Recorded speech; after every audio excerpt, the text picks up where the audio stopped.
प्यारे देशवासियों, नमस्कार। आज मैं आपके साथ एक ऐसी चर्चा आपके साथ साझा करना चाहूँगा जो हमारे प्रधानमंत्री महोदय या उनके भविष्य से भी जुड़ी हुई है, आरएसएस मुखिया के और प्रधानमंत्री के बीच रिश्ते से जुड़ी हुई है। यानी कल मोहन भागवत साहब का 75वां जन्मदिन था। कल 11 सितंबर को वो 75 साल के पूरे हो गए हैं और 6 दिन के बाद प्रधानमंत्री भी 75 साल के पूरे हो रहे हैं। यानी अब तो 6 की बजाय 5 ही दिन हो गए हैं, कल से 6 दिन। यानी 11 सितंबर को मोहन भागवत साहब का जन्मदिन है, महीना और साल एक ही है इनका जन्म का, और 17 सितंबर को प्रधानमंत्री महोदय का है। तो कल मोहन भागवत साहब के जन्मदिन पर जो गिफ्ट प्रधानमंत्री महोदय ने जो बधाई दी है एक आर्टिकल के माध्यम से, इतना सुंदर, इतना खूबसूरत आर्टिकल शायद कभी किसी ने नहीं लिखा होगा। यानी प्रधानमंत्री महोदय ने जो आर्टिकल लिखा है काफ़ी लंबा चौड़ा है और वो तमाम अखबारों में छपा है।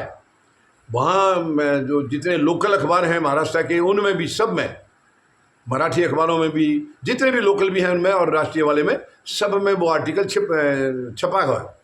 और प्रधानमंत्री महोदय ने ये बताया है कि 100 साल का आरएसएस का जो इतिहास है उसमें इनसे बढ़िया मुखिया कोई आज तक हुआ नहीं है। यानी देखिए, ताज्जुब की बात है। हेडगेवार साहब, देवव्रत साहब और कितने एक से एक दिग्गज हुए हैं, मगर वो सब भागवत साहब के नीचे कर दिया। प्रधानमंत्री महोदय ने उन सब को नीचे कर दिया, नज़रअंदाज कर दिया। मोहन भागवत साहब को सबसे उत्तम बताया है। 100 साल में सबसे बढ़िया, सबसे उत्तम, यानी आरएसएस का मुखिया, इनको बताया है। क्या सच में ये जो प्रधानमंत्री महोदय ने कहा है ये उनकी दिल की भावना है या केवल कुर्सी का डर है, ये अभी समय बताएगा। आपको मालूम है 3 इवेंट प्रधानमंत्री महोदय अभी हाल में कर चुके हैं। एक तो आरएसएस के हेडक्वार्टर में वो पहली बार गए थे, अभी कुछ महीने पहले पहली बार गए हैं ये 11 साल के इसमें कार्यकाल में। पहले 10 साल वाले में तो कभी गए नहीं। 11वें साल में वो वहाँ का दौरा करने गए थे।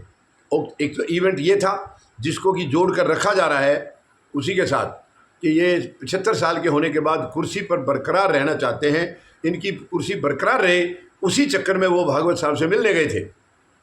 दूसरा इवेंट था लाल किले से 15 अगस्त को, जब देश के 78 साल पूरे हो गए थे हमारी आज़ादी के। उस दिन पहली बार किसी प्रधानमंत्री ने आरएसएस के बारे में लाल किले से बोला है। हालांकि ये नेशनल इवेंट नहीं है और नेशनल इवेंट के बगैर वहाँ से कुछ बोला नहीं जाता है। ये जो भी बोला इन्होंने ऐसा नहीं होना चाहिए था, क्योंकि वो किसी एक संगठन के लिए नहीं था। तो वहाँ बहुत बड़ी तारीफ वहाँ भी की गई है। और तीसरा इवेंट था ये कल उनके जन्मदिन का, यानी कल जो मनाया गया है। तो क्या इनको, यानी उसी के साथ जनता जोड़ के नहीं देख रही है? तो अब इंतज़ार इस बात की है, ये जो प्रधानमंत्री की तरफ से गए हैं, पूरा देश ये कह रहा है ये केवल कुर्सी को बचाने की एक कवायद है, वरना दिल से ये आरएसएस मुखिया को कितना पसंद करते हैं वो इनके कार्यकाल के दौरान आपने देख लिया होगा। दोनों के बीच में कितनी खिंचाई रही है, कितनी दूरियां रही हैं, और आज वो 100 साल में सबसे बढ़िया हो गए, क्योंकि 75 साल के बाद प्रधानमंत्री कुर्सी पर बरकरार रहें वो केवल भागवत साहब ही कर सकते हैं। इसलिए 100 साल में इनको इनसे बढ़िया कोई दिखाई नहीं दिया है। अब हमें इंतज़ार ये करना है कि 6 दिन के बाद, यानी अब तो 5 ही दिन बीच में, बल्कि 4 दिन बीच में हैं। आज 12 सितंबर हो गया है, 13, 14, 15, 16, 17 को प्रधानमंत्री महोदय का जन्मदिन है, 75वां। तो क्या प्रधानमंत्री महोदय के जन्मदिन के उपलक्ष्य में मोहन भागवत साहब की तरफ से भी कोई खूबसूरत रिटर्न गिफ्ट आएगा क्या? कोई रिटर्न बधाई उसी किस्म की आएगी क्या? उन्होंने 100 साल में पहला आरएसएस मुखिया बताया है सबसे उत्तम। तो क्या इसी किस्म का ऐसा कुछ लेख या और कुछ वर्बल कोई बात, क्या फ़ोन पे आर्टिकल के माध्यम से या व्हाट्सएप पर मैसेज से क्या कोई बढ़िया संदेश भागवत साहब की तरफ से आएगा क्या? ये बेताबी से इंतज़ार प्रधानमंत्री कर रहे हैं, क्योंकि इनको किसी भी हालत में 75 साल के बाद कुर्सी छोड़नी नहीं है। वो कुर्सी पर बरकरार रहना चाहते हैं। हालांकि आपको मालूम होगा 2014 में ये पहली बार प्रधानमंत्री बने, तो इन्होंने आकर के एक नियम बनाया था कि 75 साल के बाद एक्टिव पॉलिटिक्स में कोई नहीं रहेगा। अब उसके पीछे एक कारण तो ये हो सकता है कि ये नहीं चाहते थे कि जो इनसे सीनियर पार्टी में बैठे हैं वो कोई दखल करें। इसलिए उनको किनारा कर दिया। ज़्यादातर तो इसी नज़र से देखा गया कि उनको किनारा करने के लिए इन्होंने ये नियम बनाया। और उस दिन हो सकता है इनको ये पता नहीं होगा कि मैं खुद भी 75 के नज़दीक तक इस पद पर रहूँगा क्या, ये नहीं सोचा होगा इन्होंने। अगर ऐसा सोचते तो शायद ये नियम नहीं बनाते। दूसरा, हमारे प्रधानमंत्री का एक इतिहास भी है, ये जो कहते हैं उसको कभी करते नहीं, और जो नहीं कहते उसको ज़रूर करते हैं। तो इन्होंने ये नियम बनाया तो था, लेकिन खुद उसको नहीं मानेंगे, ऐसा इनकी मंशा है। ये कोशिश इसीलिए चल रही है, जो 3 इवेंट आरएसएस के लिए, तीनों इवेंट आरएसएस से जुड़े हैं।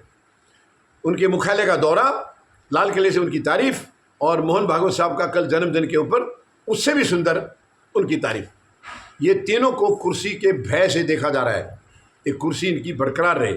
और मोहन भागवत साहब की तरफ से लेख बेशक मत लिखा जाए, कॉल भी बेशक मत की जाए, व्हाट्सएप मैसेज भी ना दिया जाए, केवल इतना इशारा कर दिया जाए कि आप 17 सितंबर के बाद भी कुर्सी पर बने रहेंगे, यानी 75 साल के होने के बाद भी बने रहेंगे। इससे सुंदर गिफ्ट हमारे प्रधानमंत्री को कुछ नहीं चाहिए, क्योंकि हमारे प्रधानमंत्री महोदय ये कुर्सी के भूखे हैं, कुर्सी जीवी हैं, ये सत्ता जीवी हैं, ये सत्ता से बाहर रह नहीं सकते हैं।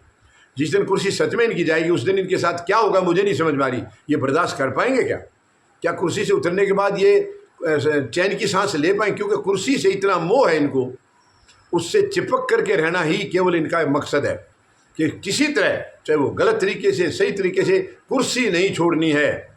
उसीलिए ये 3 कवायद इनको करनी पड़ी, 3 इवेंट इनको करने पड़े हैं।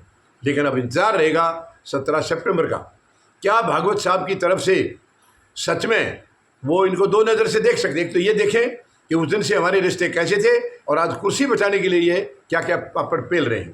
तो हो सकता है वो खारिज भी कर दे, या हो सकता है मोहन भागवत साहब सोचेंगे कि 3 चक्कर लगा लिए हैं, 3 इवेंट इन्होंने बनाए हैं, और 100 साल में सबसे उत्तम भी बताया है, तो चलो मैं भी इनको कह देता हूँ आप जारी रखिए 75 साल के बाद भी। इससे सुंदर गिफ्ट शायद प्रधानमंत्री कोई उम्मीद नहीं लगा रहे हैं।